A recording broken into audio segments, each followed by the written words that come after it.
Então vamos lá! Na terça-feira começou a fase de depoimentos da CPI da pandemia e o primeiro a depor foi o ex-ministro da Saúde, Luiz Henrique Mandetta.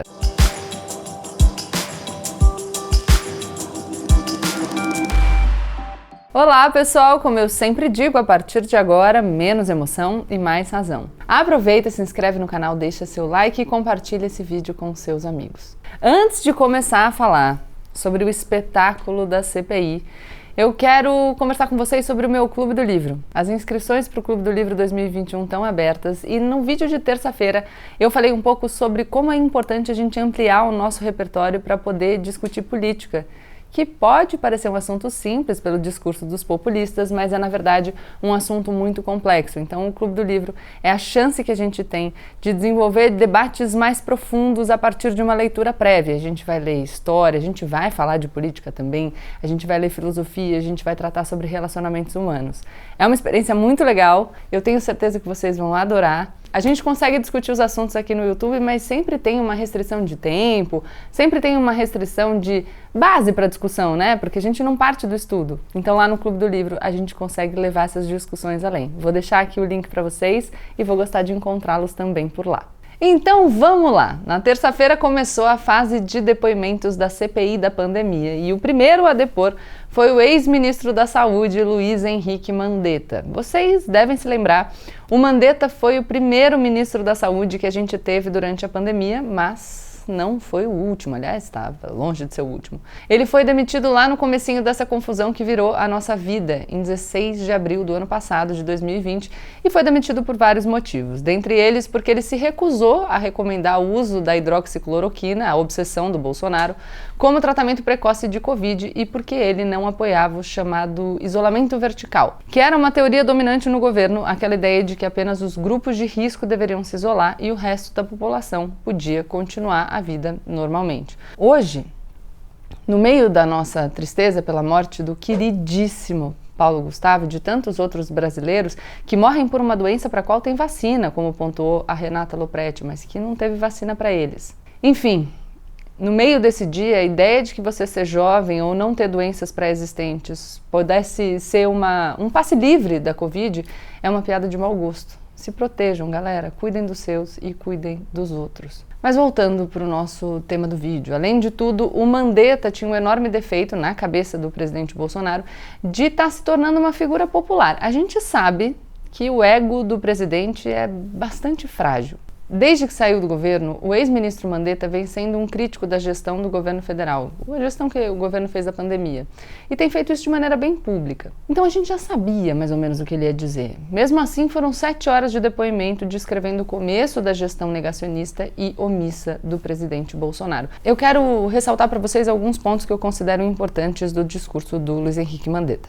Segundo o ex-ministro, o Bolsonaro recebia aconselhamento paralelo. Em um momento parecia que ele tinha entendido o problema e logo depois ele mudava de opinião. A gente sabe bem quem é esse aconselhamento paralelo, né? Os 3 filhos mais velhos do presidente, os bolsonarinhos, estavam presentes em diversas reuniões sobre a pandemia, inclusive o Carlos Bolsonaro, que é vereador no Rio de Janeiro e devia estar no Rio de Janeiro cuidando das suas atribuições, não em Brasília, em reunião do Ministério da Saúde.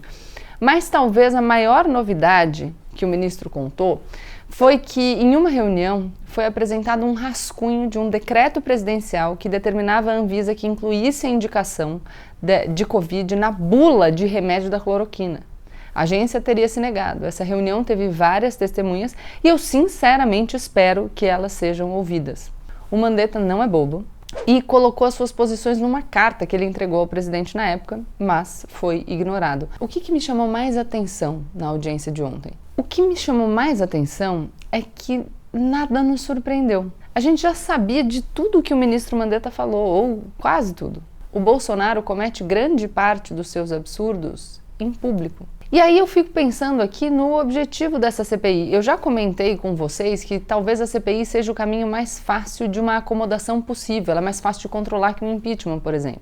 E eu me pergunto se o depoimento do ex-ministro Mandetta não foi previsível também porque a gente sabia, com uma boa dose de certeza, quais seriam as perguntas. A jornalista Vera Magalhães levantou ponderações importantes na coluna que ela tem no jornal O Globo, na quarta-feira. O que ela diz é que essa CPI precisa ter um corpo técnico para orientar as perguntas. Ela lida com assuntos muito complexos que não estão no ramo de especialidade dos senadores. São perguntas sobre epidemiologia, sobre virologia, sobre saúde pública, sobre orçamento, sobre forças armadas. Enfim, essas são questões que a gente precisa ver esclarecidas. Mas para que a gente possa ver esclarecidas, os senadores precisam contar com a ajuda de especialistas. O Tribunal de Contas da União já produziu 5 relatórios de acompanhamento das ações do Ministério da Saúde ao longo da pandemia. Esse material tem que ser destrinchado na comissão. Uma CPI não existe para a gente chegar à conclusão de que o que o Bolsonaro fez foi bom ou ruim, se ele é legal ou não.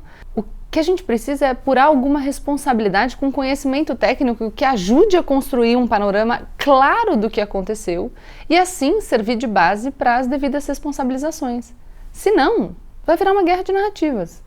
E uma guerra de narrativa é mais fácil de manejar, a depender de onde vão os ventos políticos do país. Então pode servir a um interesse de acomodação que a CPI não se desenvolva de maneira tão clara e tão precisa.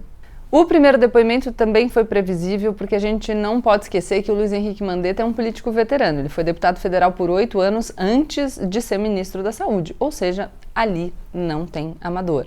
Ele percebeu que a visibilidade trazida pelo trabalho dele no começo da pandemia deu a ele um capital político que antes ele não tinha. Ele publicou livro, enfim, e vem se apresentando, vem se colocando como possível candidato em 2022, seja a presidente, o que é um pouco mais difícil, seja a vice-presidência ou, no mínimo, a outro cargo importante. Ele assinou aquela carta dos 6 presidenciáveis, vocês lembram? Junto com Ciro, Amoedo, Dória, Eduardo Leite e Luciano Huck. O que já coloca o Mandetta num time de pessoas que querem ser uma alternativa para 2022. E, aliás, por isso, muita gente suspeitou que ele fosse usar esse tempo de TV, no seu depoimento à CPI, como palanque. O próprio governo tinha medo disso e já estava se preparando. Mas não foi isso que aconteceu. Ou foi o que aconteceu, mas aconteceu diferente do que as pessoas estavam pensando. O Mandetta fez um discurso sereno, sem fazer acusações diretas. Talvez ele saiba que se tem espaço para ele nas eleições de 22 é como um candidato da direita. Uma direita que não aceitaria tão bem um discurso entusiasmado de denúncia do governo. Então pode ter sido um palanque, mas um palanque de moderação. E a gente vê, sim, uma clara preocupação do governo com o depoimento do ex-ministro e com a CPI. A gente chegou ao cúmulo do senador Ciro Nogueira, que é aliado do presidente, viajou com ele, lembra? Morte a Lava Jato, enfim. Leu uma pergunta que havia sido preparada com antecedência por membros do governo. O Mandetta afirmou que ele tinha recebido a mesma pergunta, nos mesmos termos, do ministro das Comunicações, Fábio Faria, no dia anterior. No dia seguinte, o ministro Fábio Faria reconheceu a conversa com o senador Ciro Nogueira. Eu brinco aqui que o Bolsonaro nem deve estar dormindo à noite, mas essas questões são muito sérias. A gente tem que ficar atento ao que o governo pode tentar fazer para tumultuar essa CPI. Infelizmente, o general Pazuello, com medo de sofrer no debate, meteu um atestado e cancelou a sua participação. Conheço bem essa tática. Ele diz que teve contato com 2 pessoas próximas que estão infectadas com Covid e por isso tem medo de ser reinfectado. Pois é, logo ele que não se importa em passear no shopping sem máscara em Manaus, né? O depoimento do general Pesadelo foi remarcado para o dia 19. Sabe o que é uma coisa muito interessante perceber dessa CPI? Para os bolsonaristas, o único lugar que apresenta risco na pandemia é o Congresso Nacional, agora o Senado Federal. Quer dizer, todo mundo pode ir para a rua, se aglomerar, fazer manifestação. Agora lá, não, pera, a gente não pode correr risco aqui que a gente está no meio de uma pandemia. Interessante, conveniente, né, o posicionamento dessa galera? Quem deve ter respirado aliviado com a ausência temporária do general Pazuello foi o comando das Forças Armadas, que anda bem nervoso com o que o general pode dizer. Não é só o Bolsonaro que tem o que temer com essa CPI. A gente tem a informação pela jornalista Malu Gaspar de que o comandante do Exército, o general Paulo Sérgio Nogueira, conversou com o presidente da CPI, Omar Aziz, na segunda-feira sobre o assunto. O Exército está numa sinuca de bico. Pazuello é um general da ativa que trabalhou para um governo que as Forças Armadas apoiaram desde o princípio. Por outro lado, ele pode estar em vias de ser responsabilizado pela maior catástrofe de saúde da nossa história recente.